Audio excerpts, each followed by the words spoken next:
Assalamualaikum anak-anak KBTK SAI. Apa kabarnya nih? Wah, seneng banget deh Bu Rizka bisa ketemu sama teman-teman semua di acara Camp KBTK.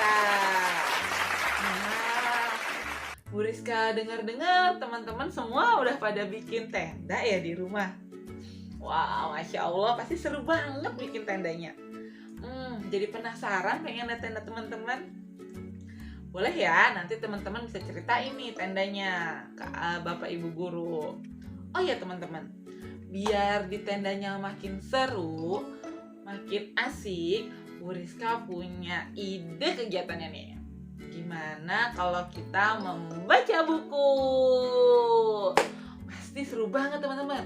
Di dalam tenda baca buku sama ayah atau bunda atau dua-duanya ditemenin. Nah, teman-teman enak tuh nanti baca bukunya sebelum tidur. Jadi nanti makin seru deh ceritanya. Bisa ke bawah sampai mimpi. Nah, buat ayah bunda, ada tips sedikit nih gimana caranya membacakan buku kepada Ananda. Yuk disimak. Tips yang pertama adalah artikulasi yang jelas. Nah, artikulasi ini diperlukan supaya anak-anak dapat menangkap apa yang kita ceritakan dengan baik. Selain itu juga untuk menambah kosakata anak-anak, ayah bunda. Nah, seperti contohnya di dalam buku ini, kita bisa membacakan dengan artikulasi yang jelas.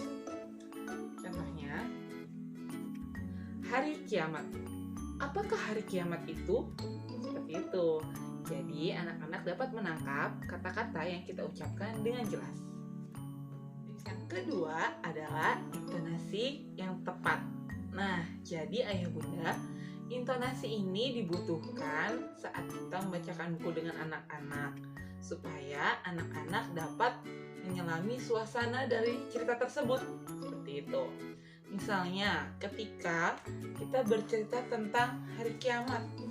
Nah, intonasi kita adalah seperti orang yang lebih serius gitu. Terus direndahkan kayak gitu. Hari kiamat. Apakah hari kiamat itu? Tahukah kamu apakah hari kiamat itu? Pada hari itu manusia seperti anai-anai yang berterbangan dan gunung-gunung seperti bulu yang dihambur-hamburkan. Seperti itu.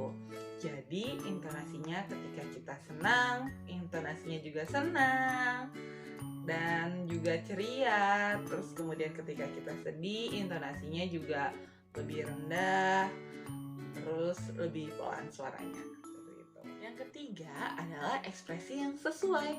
Nah, perlu banget nih ayah bunda untuk kita dapat berekspresi sesuai dengan isi ceritanya. Nah, ekspresi ini berfungsi untuk membangun imajinasi anak-anak supaya anak-anak dapat lebih mengembangkan imajinasinya dan lebih menghayati isi ceritanya. Contohnya, seperti pada kalimat yang tadi, pada hari itu manusia seperti anai-anai yang berterbangan dan gunung-gunung seperti bulu yang dihambur-hamburkan. Gitu ayah bunda. Jadi gak usah takut ya wajahnya jadi kelihatan aneh sama anak-anak. Nah, anak-anak senang banget biasanya kalau kita mengeluarkan ekspresi-ekspresi yang di luar dugaan anak-anak. Tuh. Yang keempat adalah dramatisasi. Dramatisasi di sini adalah kita seperti memberikan penjelasan yang lebih atau kita memasukkan percakapan di dalam buku tersebut meskipun di dalam bukunya nggak ada percakapannya. Contohnya seperti di ayat ke-10 ini. Dan tahukah kamu apakah neraka hawiyah itu? Kakak tahu nggak neraka hawiyah itu apa? Nah, neraka hawiyah yaitu api yang sangat panas. Jadi di dalam neraka hawiyah itu ada api-api yang sangat panas. Ih, serem banget. Orang-orang di dalam neraka hawiyah itu berteriak minta tolong. Tolong, tolong, tolong. Ih, serem banget ya kak. Kakak mau di dalam neraka? Gak mau ya, nauzubillah. Gitu ayah bunda.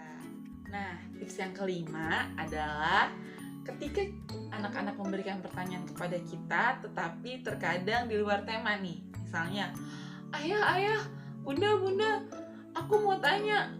Nah, kucing yang di rumah itu namanya siapa ya? Itu kan di luar teks. Nah, ayah bunda cukup memberikan tanggapan berupa anggukan saja. Seperti, ya gitu aja.